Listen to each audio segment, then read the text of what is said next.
Hello, I want to share with you today a review of a 3D printer pen. The 3D printer pen, I got this on eBay. Various models like this you should be able to find on eBay and other online outlets for about $100. This 3D printer pen, it's essentially like a 3D printer in a handheld device. Traditional 3D printer, you have an extruder which would be controlled by motorized access controls that would precisely allow you to print in 3D. Well, this one, the extruder is handheld, and you manually extrude the plastic with a button. And this model has a high and a low setting and an off, has a built-in fan for cooling, and it has a adapter for power, and this is where you feed the ABS plastic through. This model uses ABS plastic, and it uses the 1.75 millimeter.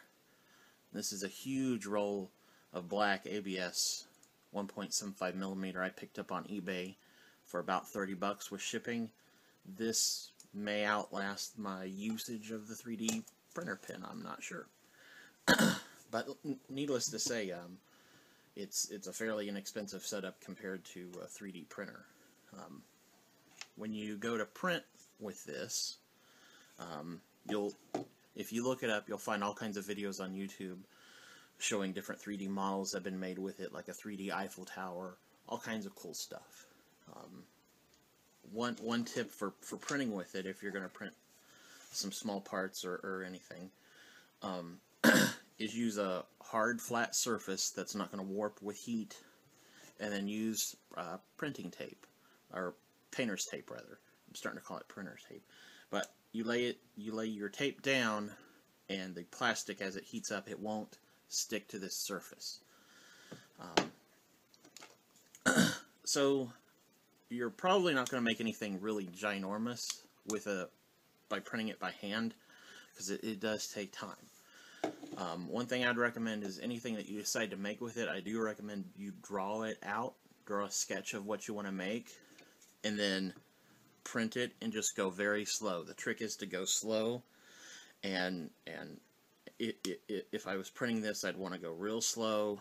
I'd make a line, like if I was making a square, and then go up the next line, or I could do the outline of my square and then slowly fill it in, and don't draw upward from it, because if you draw upward, it's gonna look like silly string as it prints out. So you want to make it nice and smooth, and you can make pretty nice things with it. The first thing I tried to do is by freehand. I thought for some reason I would draw or 3D print like a little backpack type figure. This turned out awful. The next thing I did with it, though, that I was more proud of, is I made a decorative cover for the sonar sensor on the front of my robot. That turned out pretty nice. And then the last thing that I tried to do with it is I fixed this action figure. This is made of just junk parts that I had, and this action figure, the crotch was broken. If you're familiar with action figures, you know that that's one of the weaker points.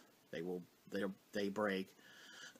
So I thought, well, I wonder if I can freehand fix it, and I was able to my surprise.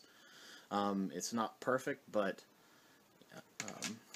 I was surprised that I could do that. I'm looking forward to making more crafts and more things in the future with this setup. And another thing that I'm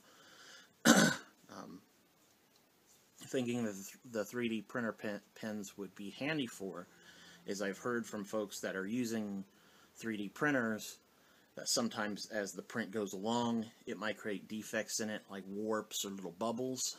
And one thing that I've learned about this 3D printer pen is if you're drawing with something, or as in the example of the action figure had hardened plastic already.